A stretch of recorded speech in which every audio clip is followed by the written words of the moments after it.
نحمدہ ونصلی علی رسول الکریم اما بعد فوز باللہ من الشیطان الرجیم بسم اللہ الرحمن الرحیم معزز ناظرین السلام علیکم ورحمۃ اللہ وبرکاتہ۔ میں ہوں میاں محمد اکرم آپ کی خدمت میں حاضر۔ ناظرین، سب سے پہلے تو میں ماننا چاہتا ہوں کہ اپنی طبیعت کی ناسازی کے باعث 2 دن میں ویلاگ نہیں کر سکا۔ اللہ تعالیٰ تمام مسلمانوں کو شفا کاملہ عطا فرمائے۔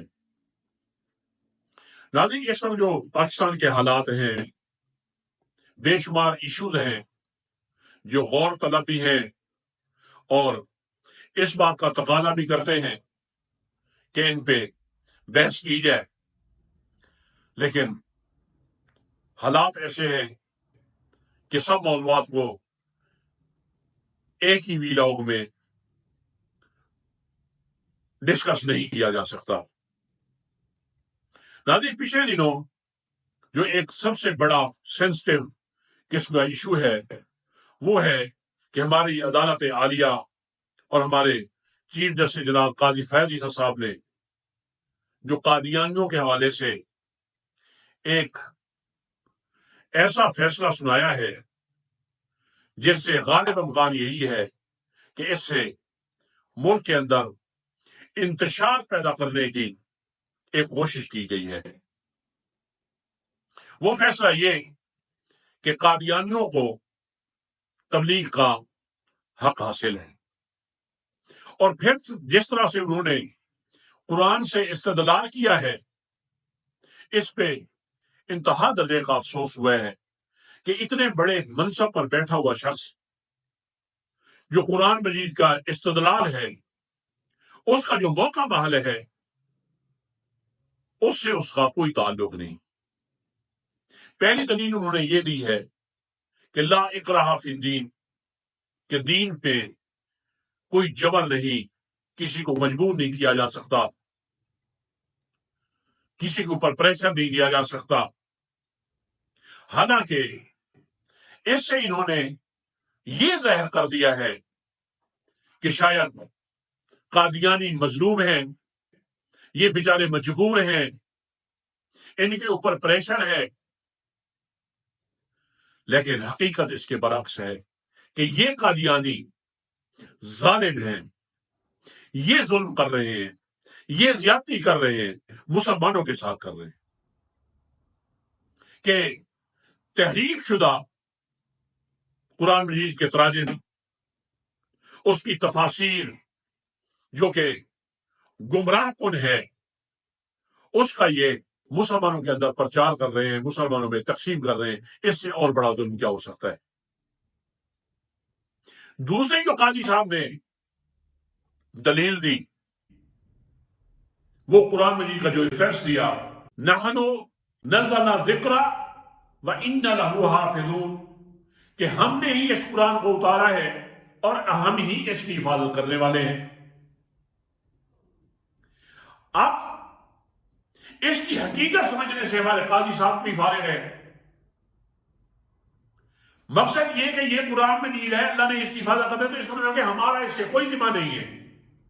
جیسے بنی اسرائیل کے لوگوں نے حضرت موسیٰ علیہ السلام سے کہہ دیا تھا کہ آپ جانے اور آپ کا خدا جانے، ہم تو یہاں پہ بیٹھے ہیں۔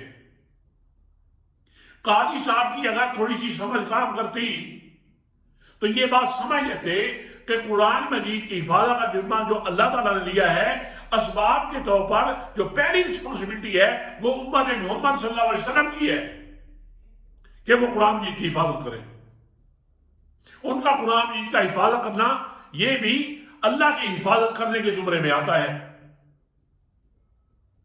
یعنی کہ یہ قادیانی غلط قسم کے ترجمے، قرآن مجید کی تعریف، گمراہ کن قسم کی تفاسیر یہ مسلمانوں میں تقسیم کرتے رہے، اس کا پرچار کرتے رہے، تبلیغ کرتے رہے، تو اس پہ مسلمان کوئی ایکشن نہ لے۔ کیوں؟ کہ اس کی حفاظت کا ذمہ اللہ تعالیٰ نے خود لیا ہے۔ تو مطلب یہ کہ پھر ہم ہاتھ باندھ کے بیٹھ جائیں۔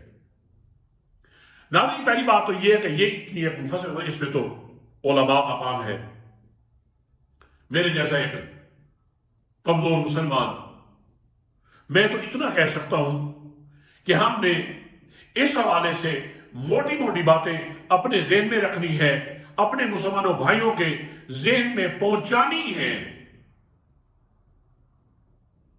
کیونکہ یہ ہمارے ایمان کا تقاضا ہے۔ وہ موٹی موٹی باتیں یہی ہے جو کانسٹیٹیوشن آف پاکستان ہے، اس نے قادیانیوں کو غیر مسلم قرار دے دیا ہے، یہ غیر مسلم۔ اگلی بات یہ کہ اسی آئین کے تحت یہ ان کے بارے میں جو وضاحت ہے وہ کر دی گئی ہے۔ اس وضاحت کو خدا کے لیے، اللہ کی رضا کے لیے اپنے اپنے ذہنوں میں بٹھا لیں اور اپنی آنکھیں کھلی رکھیں، معاشرے پہ نظر رکھیں کہ یہ لوگ اگر قانون کی وائولیشن کرتے ہیں تو قانونی طریقے سے ان کے ساتھ نمٹا جائے۔ قانون یہ کہتا ہے، یہ قادیانی اپنے آپ کو مسلمان نہیں کہہ سکتے۔ اگر دیکھتے ہیں کہیں پہ کوئی قادیانی اپنے آپ کو مسلمان کہتا ہے تو وٹنس کے ذریعے اس کے خلاف قانونی کارروائی کریں۔ یہ آپ کی اور میری یہ ذمہ داری ہے۔ یہ لوگ اپنی عبادت گاہ کو مسجد نہیں کہہ سکتے۔ اگر کوئی کہیں کہتا ہے تو اس کے خلاف قانونی کارروائی کرے۔ یہ لوگ اپنی عبادت کو نماز نہیں کہہ سکتے، اگر کہتے ہیں ثبوت کے ساتھ ان کے خلاف کارروائی کرے۔ یہ اپنے مذہب کی تبلیغ مسلمانوں میں نہیں کر سکتے۔ اگر ہم دیکھتے ہیں کہ اس طرح کی کوئی وائولیشن کر رہا ہے تو قانونی طور پہ اس کا سد باب کرنا ہے۔ یہ لوگ اذان نہیں دے سکتے، کسی جگہ پہ کہ یہ حرکت کرتے ہیں تو قانون کے مطابق ان کے ساتھ نمٹا جائے۔ یہ جن جن چیزوں پہ قانونی طور پہ یہ پابند ہیں، اگر اس کی یہ وائولیشن کریں تو کم از کم اتنی اویئرنیس ہم مسلمانوں کے اندر ہونی چاہیے کہ ثبوت کے ساتھ ان کے خلاف قانونی طریقے سے نمٹا جائے۔ یہ آپ کی اور ہماری یہ ذمہ داریاں ہیں۔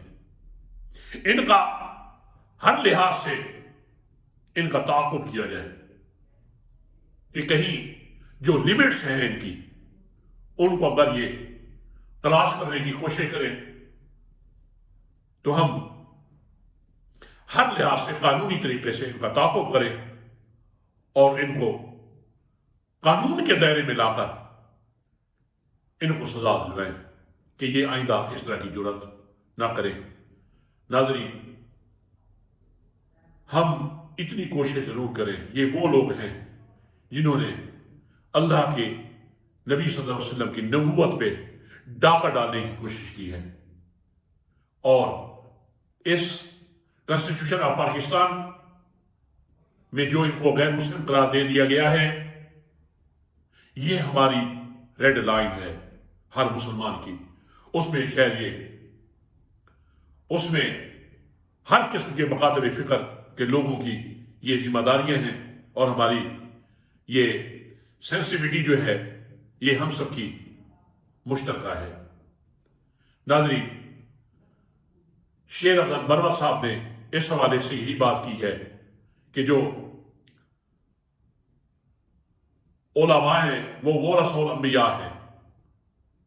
اس معاملے پہ جو ہمارے جید علماء جس طرح کا ان کے خلاف سٹینڈ لیں گے، پی ٹی آئی ان کے ساتھ رہے گی، پی ٹی آئی ان کا ساتھ دے گی۔ لیکن افسوس، اس جماعت کے سوا وہ مسلم لیگ نون ہو، پیپلز پارٹی ہو یا ایم کیو ایم ہو، وہ اس پہ خاموش ہے۔ درکیف اس وقت جو حالات ہیں یہ یقین جانیے یہ خیر کے اشارے دے رہے ہیں کہ عنقریب اس ملک میں خیر آنے والی ہے، کیونکہ قاضی صاحب کے اس انتشار زدہ جو ایک فیصلہ آیا ہے اس نے ہر مسلمان کو جاگنے پہ مجبور کر دیا ہے کہ ہمارے ملک کے حالات یا ہمارے ملک کو کس طرح لے جانے کی کوشش کی جا رہی ہے۔ انشاءاللہ ہم اللہ کی توفیق سے ان لوگوں کو اپنے مذموم مقاصد میں کامیاب نہیں ہونے دیں گے۔ تو ناظرین، جو میں نے یہ موٹی موٹی باتیں جو میرے ذہن میں تھیں آپ تک پہنچا دی، خدا کے لیے اس کو اپنی بھی رسپانسبلٹی سمجھتے ہوئے ان باتوں کو اپنے دوسرے بھائیوں تک بھی پہنچانا ہے کہ ان قادیانیوں کا ان کے اوپر نظر رکھنی ہے، ان کو کس طرح کی حدود سے تجاوز نہیں کرنے دینا، ان کو لیمٹس میں رکھنا ہے۔ یہ آپ کا اور میرا سب کا یہ فرض بنتا ہے۔ تو ناظرین، طبیعت کی ناسازی کی وجہ سے زیادہ بات بھی مجھ سے نہیں ہو سکتی، تو میں اسی کے ساتھ ہی آپ سے اجازت چاہتا ہوں۔ السلام علیکم ورحمۃ اللہ وبرکاتہ۔